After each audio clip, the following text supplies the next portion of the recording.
Hello there, and welcome back to another day where you have some free time. And in this day's video of unstd-c, well, sadly, we will not be able to do I/O yet, since we still got to mess with memory, as there's still realloc and calloc to implement, and as well as fixing the argument count and argument vector for the main function, as that is incorrect, as I've just noticed this day that the argument count is 0 and the pointer to that is invalid. So we gotta fix that as well. And as well as maybe the standard definition of offset off is kind of wrong. So gotta fix that as well. So let us get started by the standard def with the offset off. I tried guessing with the built-in function of the compiler, but that's not really correct.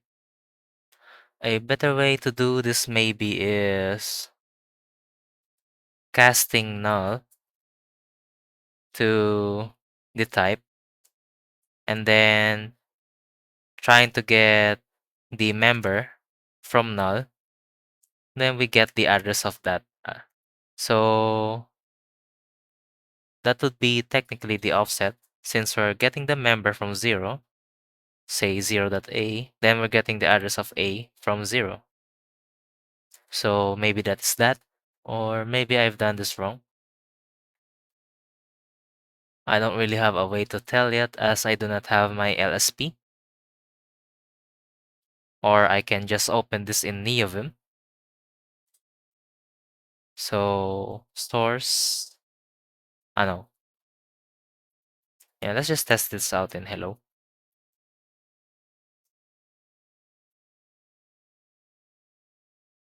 So include standard def. And let's try defining a struct over here. A and a member int A. I know, just B. And then we'll try to use offset all with struct A and the member B. So yeah, that's still wrong. So I guess we need to make that into a pointer or something. So go to here and this should be a pointer. Oh no, the LSP is overwriting my rights. Well, maybe that's fine. So offset off is now 0. What about C? We make this C. Struct A. Now it's 4 bits. Oh, I think I get it. Since there isn't really need to do an offset from the first member of the struct. Okay, okay, I see, I see. So that's the standard definition done. Now let's go back to Vim and go to the C runtime. And unfortunately, this has to be moved by 8 bits again, as I've been wrong on this one. Even if I say to the compiler that I clobbered the RDI and RSI registers, that is still the same. So let's try building that. And when we run this via GDB, with a build bin hello, so breakout main, run. Now we see the argument count is now correctly 1. And when we print argv0, it's our executable. So it's now correct. Now we still have some time. So let us create these string functions. Well, a few of them anyways. So make the directory as well as the include headers. So string.h and the usual header guards, if not defined, string h, um, and if, and this should be a define.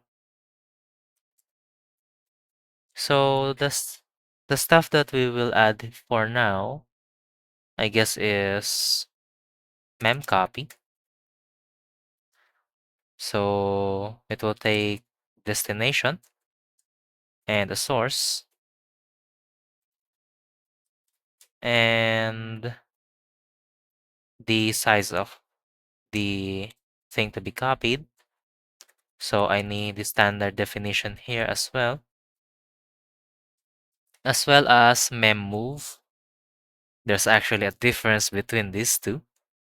Since if we just make memcopy a forward loop, say a pointer to ABC, and the destination pointer is BC. So when we try to copy this forwardly, A here would move to B over here, and our source has been corrupted. So we gotta deal with that with memmove by copying the bytes in reverse. Well, when it overlaps anyways. So we just check for that in there. And then what else? I guess sterlen. Um Constant character S. That is fine. So let's try implementing that now. Source string. Let's try memcopy first. So include string.h void memcopy. And surprisingly, this function returns the destination pointer as it is, but we will not really mess with that, so that is fine. But we will do this with a while loop. So n minus minus, though we may as well cast this into a character pointer. So the st and source s, we may as well cast this into a character pointer since the compiler will complain that it will lose the constant modifier. And we can do this with a post increment dereference. So it will dereference the output of the post increment. And then we return the destination pointer. Now we have memmove to do. So there is a difference, surprisingly, where we check if the destination pointer plus n, no, the source pointer, I mean, is greater than or equal to the destination pointer, and the source is uh, less than or equal to the destination. And if it is, we will copy it backwards. If not, we will do it normally. So how can we do this backwards?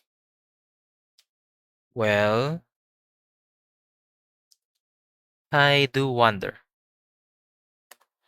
I guess we can just add into this if statement where we add n into d plus equals n. Same thing with the source. Though if I just add n, it will be out of bounds by 1 byte.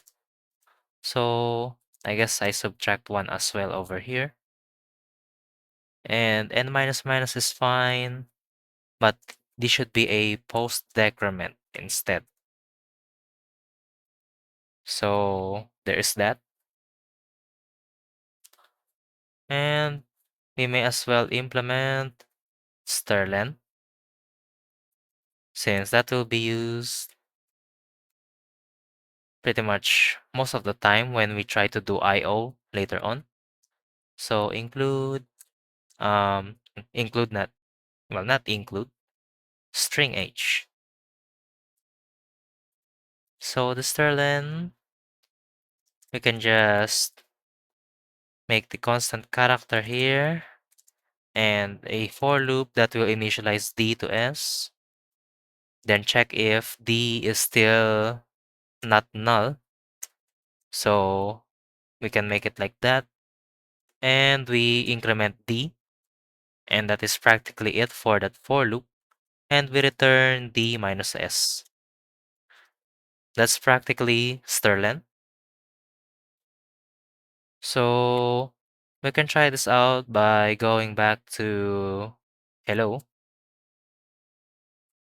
Oops. Hello.c by actually printing argc. Well, no, the argument vectors. My bad. So I plus plus. So we write to the standard output argv I and sterlen argvi. We may also do a new line as well. So just 1 byte. And we gotta include string h. And I believe that should be it. So let's try building this. And let's run this.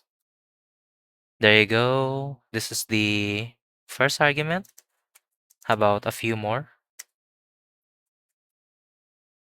There they are. So that's the argument fixed in main and a few of the string functions. So I guess we may be ready to implement some of the IO functions. Well, at least representing a file as a structure in C. The thing that you usually see as the file pointer. And we already have malloc anyway, so we can do that. So we just need to do realloc and calloc. So let's find std-lib. Wait, no, not this one. This one. Why is it pulling the one in user lib? User include, no. Um, include standard lib, our own version. So we gotta add realloc. So this takes a pointer and its new size. And calloc is just the member count. So nmem and the size of those members. So size.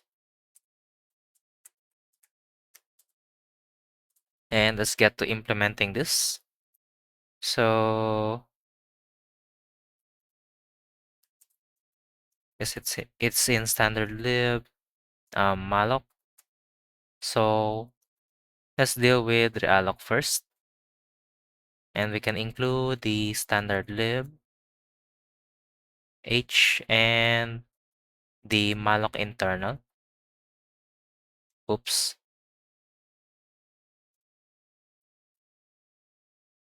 Internal H.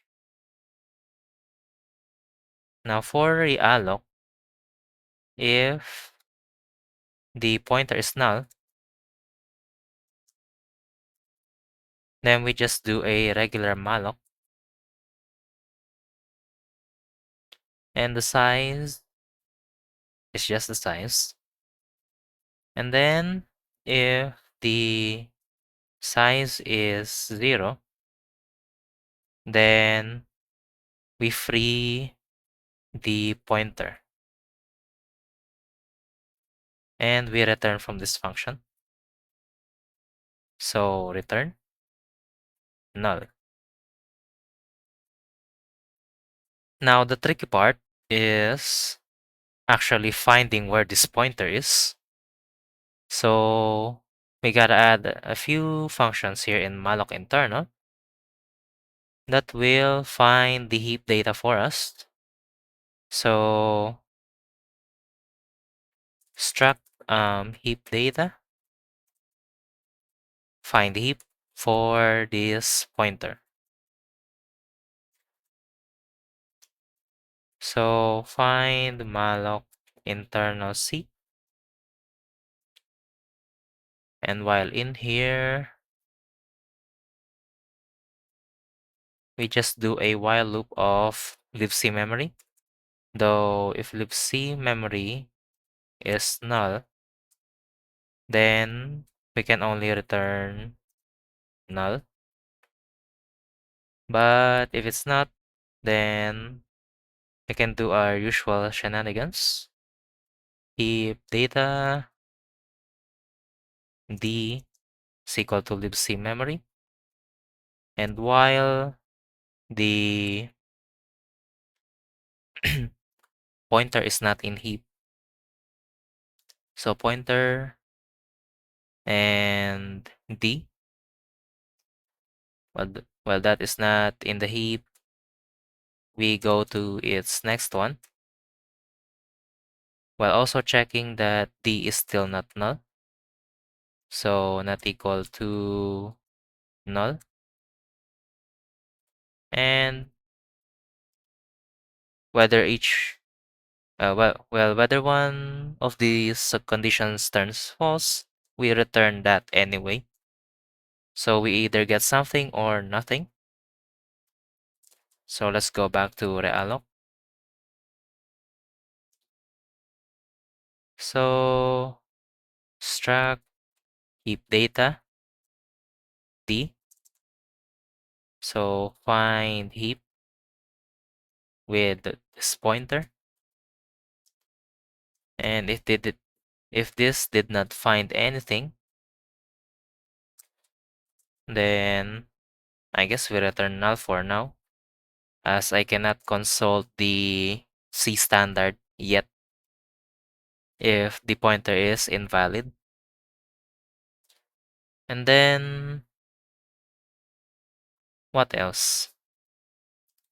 We try to make this into a heap chunk.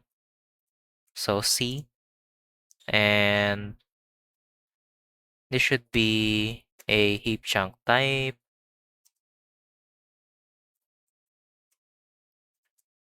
So pointer -1. And if the size is greater than or equal to the size requested, then we just return the same thing back to the user. If not, then we try to do the merge thing. But our current merge doesn't, well, it actually cares if the current chunk is allocated. So let's see. This one, merge chunk after. So why don't we create two versions of this? So 1 and 2. 1 does care and 2 doesn't. And let's find malloc. So after, oh no, it's not here. I guess it's in the internal one. So merge chunk after, use 1, and this one is 2, where it doesn't care if it's freed or not. Now for merge free chunks, this should use 1, and realloc will use 2. So here we go. So while the merge chunk after with C is returning true, then just go on with that. And even after the size that it has is still not enough, then we do a regular malloc.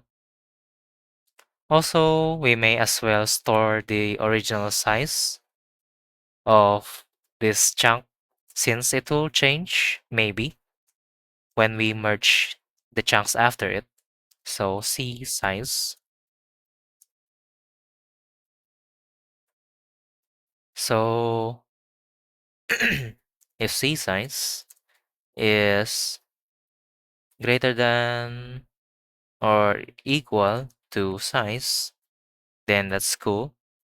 Then we can trim that chunk with the heap data, the chunk, and the target size. Then we return that willy-nilly.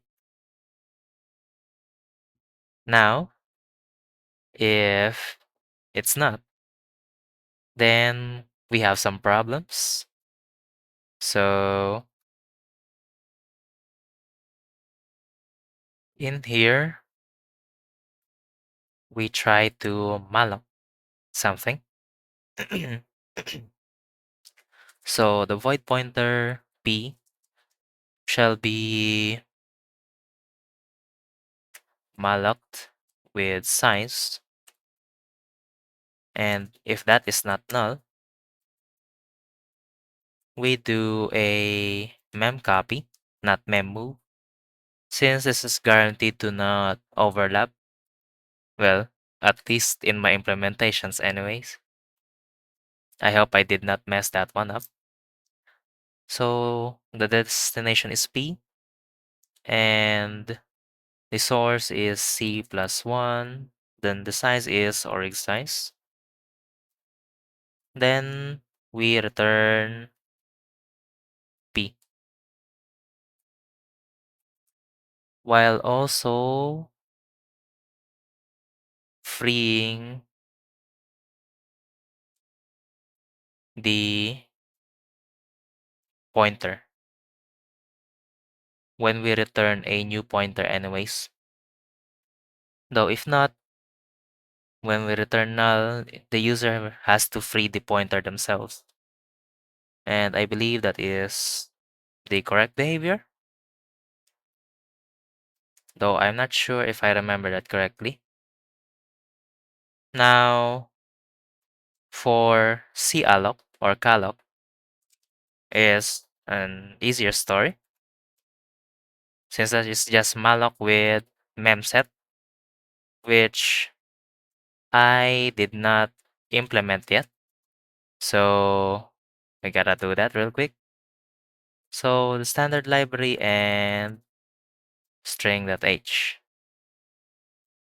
So we just do the pointer malloc and memb times size. Then if that pointer is not equal to null, we do a memset of that to 0. So p 0 and size. And either way, we return p. Now going back to string, so find string h, include string h. Let's have memset over here, memset, void pointer p, an integer c, and size tn. Though this should not really be an integer, but this should be a character, since it will be casted into a character anyways when we try to put that into the pointer. But it's the standard. So let's do as it says for now. So memset.c and include um, string.h, and we turn this into a character pointer. Then I guess we just do a for loop here. So d, uh, we don't we don't even need a for loop. Maybe a while loop will do just fine. What is the function signature of memset? Okay, maybe a while loop is the one that we require, since we still have to return the pointer. So character D maybe? Wait, why am I debating to myself whether to use a while loop or a for loop? Well, I can just do anything, to be honest. But yeah, let's just do the while loop one. So while and minus minus. So while that is greater than 0, we use the post increment and we cast C into a character and we return P. And that is practically it. So build. Wait, this should be a pointer. And over here as well. Now, in realloc, I forgot that as well. So include string.h. Also, we use the string functions that return a pointer, but we don't really care about their return values. So